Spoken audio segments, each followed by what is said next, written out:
New ইয়র্কের জ্যাকসনের থেকে আপনাদের সঙ্গে আছে আমি খালেদ মুহিদ্দিন। থাকে সেসব নিয়ে কথা বলার জন্য আজ আমাদের সঙ্গে রয়েছেন। এবার সিঁদুর 2.0 স্টার্ট হচ্ছে, স্ক্রিপ্ট লেখা কমপ্লিট এবং পূর্ব পাকিস্তান পশ্চিম পাকিস্তান একই সঙ্গে এই সিঁদুর অভিযানের মধ্যে পড়ে যাবে। তাই এখন সিঁদুর অভিযানের মধ্যে যখন পড়বে তখন তো বাংলাদেশের একটা তো বড় ক্ষয়ক্ষতি হবে, একটা বড় ঝামেলা তৈরি হবে। তার জন্য মার্কিন যুক্তরাষ্ট্রকে জানিয়ে দেওয়া হয়েছে।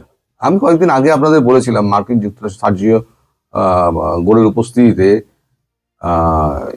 মার্কো রুবিও জেডি ভান্সের সঙ্গে আমার ভারতবর্ষের কথা হয়েছে এবং কতগুলো বিষয় নিয়ে আলোচনা হয়েছে। তখন বলা হয়েছিল যে আমরা ডসিয়েরটা পাঠাবো। ডসিয়েরটা রবিবার দিন পাঠানোর কথা, শনিবার দিন পাঠানোর কথা ছিল, মধ্যখানে রবিবার পড়ে যাওয়ায় ওইদিকে রবিবার, আবার আমাদের এখানে যখন সোমবার তখন ওদের ওখানে যখন শনিবার, আমাদের এখানে তখন রবিবার, আর আমাদের এখানে যখন রবিবার তখন ওদের ওখানে সোমবার। তো সোমবার দিন সেই রিপোর্টটা পাঠানো হয়েছে, আজ এসে পৌঁছে গেছে আমাদের হাতে।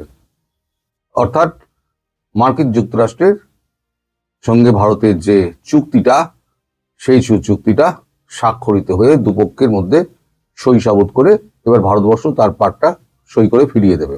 মার্কিন যুক্তরাষ্ট্রের পার্টটা সই হয়ে ডসিয়ারে চলে এসছে। এখন এই সময়তে যখন ঠিক হলো যে সার্জিক্যাল 2 স্ট্রাইকটা শুরু হবে, সার্জিক্যাল 2 বলছি, সিঁদুর 2.0 যখন শুরু হবে, তখন মার্কিন যুক্তরাষ্ট্রকে কিছু একটা বলে দেওয়া হয়।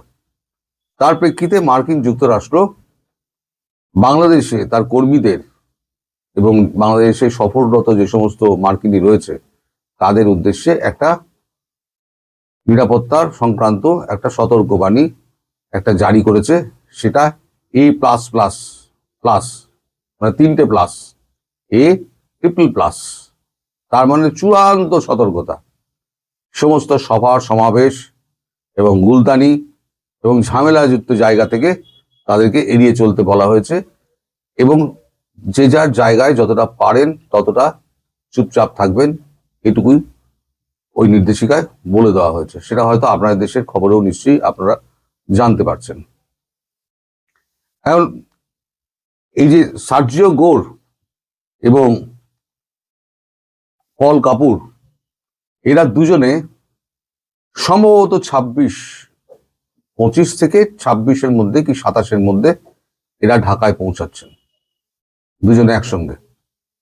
ঠিক তার আগে ট্রেসিকে বলা হয়েছে ব্যাগপত্র গুছিয়ে নাও, মানে পল কাপুর আর সার্জিও গোর পৌঁছাবার আগে ট্রেসিকে বাংলাদেশ ছাড়তে হবে। ট্রেসি সেই বার্তা পেয়ে ব্যাগ গোছাতে শুরু করে দিয়েছেন। ফলে একটা ঘটনা যে ঘটতে যাচ্ছে তার কিন্তু পরিষ্কার ইঙ্গিত পড়ছে। সব থেকে দুঃখের বিষয় কি হলো, এই যে বিজয় মাস, এই বিজয় মাসে যে ভারত যে স্বাধীনতার পক্ষে যোগ দিয়েছিল, বাংলাদেশের স্বাধীনতার পক্ষে, সেই বিজয় মাসেই আবার বাংলাদেশের বুকে আঘাত হানতে হচ্ছে। গতকালকেও ড্রোন স্ট্রাইক হয়েছে। ড্রোন স্ট্রাইকে মোটামুটি আপনার 1 2 3 4 4টে জায়গার হিসেব আমার কাছে আছে, আরো 2টো জায়গায় পড়েছে, 6টা জায়গায়, কিন্তু 4টের হিসেব আমার কাছে আছে আর 2টো জায়গার হিসেব আমার কাছে নেই। এখন যেগুলো বলা হয়েছে, মানে যেগুলো মানে ড্রোনগুলো পড়েছে, একটা হচ্ছে রংপুরের রৌমারি, সেখানে পড়েছে, তাতে 2জন মারা গিয়েছেন। সেখানে ঠাকুরগাঁও সীমান্তে পড়েছে, 2জন মারা গিয়েছে। রংপুরের রাজীবপুরে ড্রোন পড়েছে, মারা গিয়েছে 6জন। আর মায়ানমার বাংলাদেশ সীমান্তে লাইখানছড়ি বলে একটা জায়গা আছে, এই লাইখানছড়ি এলাকায়, সেখানে 1জন মারা গিয়েছে। আমাদের কাছে টোটাল যা মৃত্যুর হিসেব আছে 2 2 4 আর 6 10 আর 1 11 জন। আরো 2টো জায়গায় পড়েছে, সেই 2টো জায়গার হিসেব নিকেশ আমার কাছে এসে পৌঁছায়নি বা আমি পাইনি। যার কাছ থেকে আমি পেয়েছি তিনিই পাননি, ফলে আমি আপনাদের বলতে পারছি না। মোটামুটি আমার যা হিসেব আছে আমার কাছে 11 জন মারা গিয়েছেন। গতকাল কতজন মারা গিয়েছেন সেই খবর তো আপনারা দেখেছেন। এবার বাংলাদেশ তার কি করণীয় সেটা বাংলাদেশ করবে। যেমন পাকিস্তান পুরোপুরি সেনাকে সতর্ক করে দিয়েছে, কিন্তু পাকিস্তানের প্রতিরোধ ক্ষমতা কিছু নেই, পাকিস্তান কিছু করতে পারবে না, পাকিস্তানকে একতরফা মার খেতে হবে। বাংলাদেশ কতটা করছে তা আমি জানি না, বলতে পারবো না।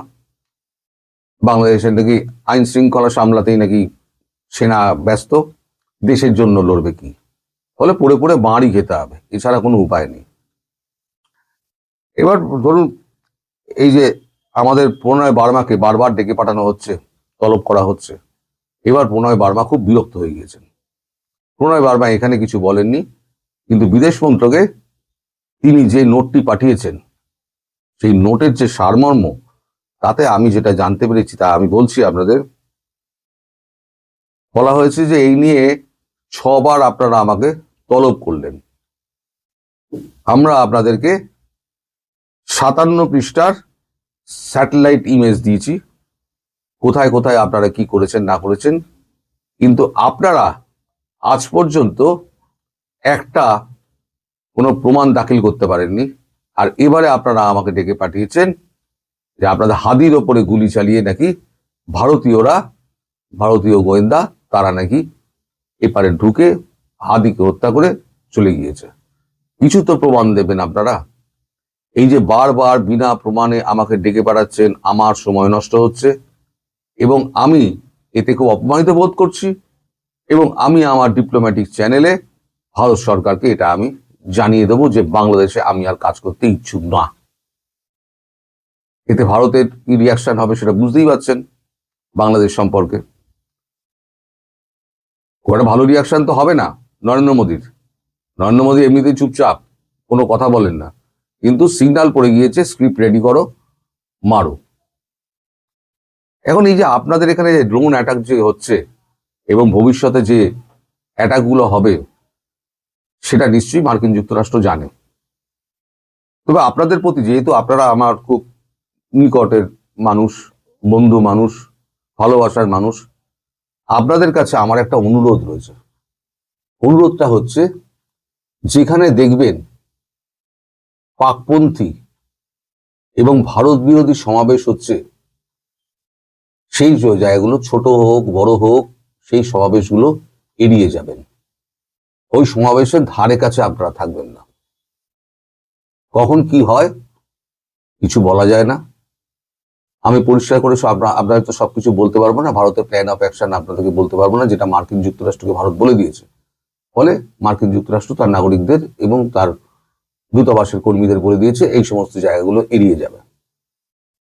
একটা খবর পাওয়া যাচ্ছে যে আমাদের পানাগড়ে 22টা ট্র্যাক আছে ড্রোনের, এই 22টা ট্র্যাককেই কিন্তু রেডি করা হয়ে গেছে এবং ড্রোন পরপর সাজিয়ে দেওয়া হয়েছে, কয়েক হাজার ড্রোন সাজিয়ে দেওয়া হয়েছে।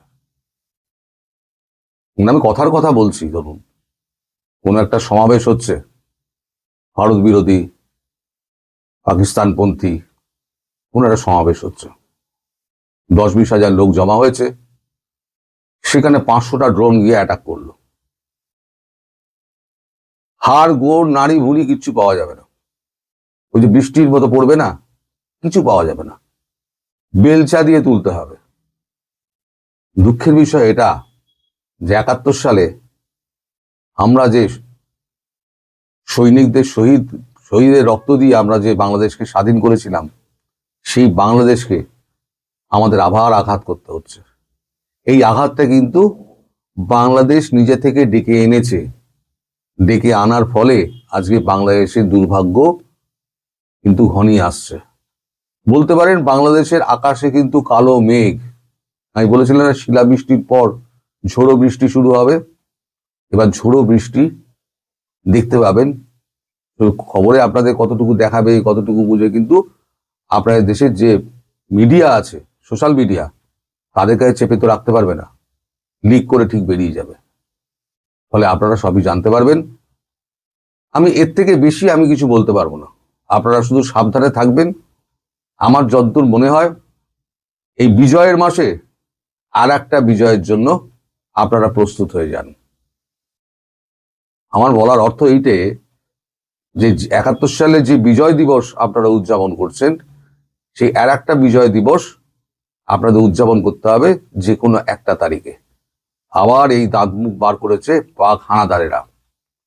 সেই দাঁত মুখ বার করা সেই শ্রীগালের বাচ্চারা, যারা বাংলাদেশকে ছিঁড়ে কুটে খাচ্ছে, ভারতবর্ষকে অস্থির করছে, তাদেরকে দুনিয়া ছাড়া করে দিতে ভারত পিছপা হবে না। পারলে ভারতকে আমি অনুরোধ জানিয়েছি বিদেশ দপ্তরে এবং স্বরাষ্ট্র মন্ত্রকে এবং প্রতিরক্ষা মন্ত্রকে যে আমার নাম করে অন্তত একটা ব্রহ্মস অন্তত মারবেন। আমি মস্করা করে বলেছি, কিন্তু যদি মেরে দেয় তাহলে জানবো যে আমার যে স্বপ্ন সেটা সফল হয়েছে। সাবধানে থাকবেন, আমি বারবার বলছি সাবধানে থাকবেন। বিজয় দিবসে মাসে আবার একটা বিজয় দিবস শিগগিরই হয়তো পালন হতে যাচ্ছে। সবাই ভালো থাকবেন, সুস্থ থাকবেন এবং সাবধানে থাকবেন। নমস্কার। দর্শক, সম্পূর্ণ ভিডিওটি দেখলেন, আশা করি বিষয়টি বুঝতে পেরেছেন। এই নিয়ে আপনার গুরুত্বপূর্ণ মন্তব্যটি অবশ্যই কমেন্ট বক্সে জানিয়ে দিবেন। ধন্যবাদ।